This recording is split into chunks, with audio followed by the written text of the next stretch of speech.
Motif Andi bunuh tetangga sendiri hingga masukkan jenazah ke dalam koper merah di Pangkep. Tersangka pembunuh Ramlah 46 tahun ditangkap di tempat pelariannya di Kabupaten Penajem Pasar Utara, Kalimantan Timur. Ramlah merupakan korban pembunuhan yang jenazahnya ditemukan dalam koper warna merah di kos-kosan di Pangkep, Sulawesi Selatan. Pelaku bernama Andi Rumbayan, 37 tahun, warga Pelelangan, Kelurahan Jagong, Kecamatan Pangkajene, Kabupaten Pangkep, Sulawesi Selatan.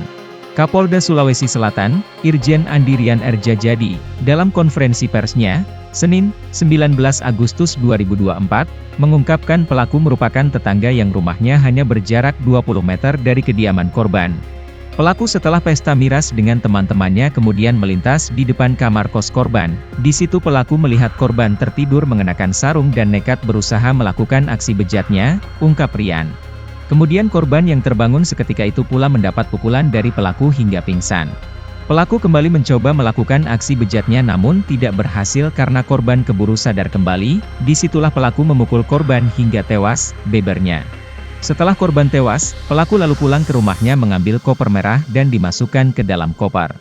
Pelaku ini sudah beristri, dia pulang minta koper merah. Setelah itu pelaku kembali ke kamar kos korban dan memasukkan jenazah ke dalam koper merah. Selanjutnya pelaku kabur dan mengambil harta korban berupa uang, ponsel, dan motor, katanya.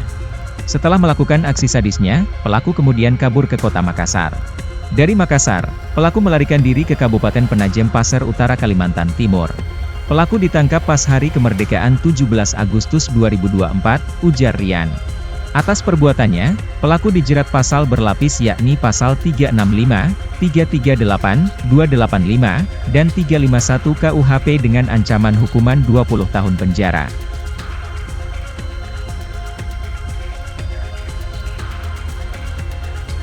Download Tribun X sekarang, menghadirkan lokal menjadi Indonesia.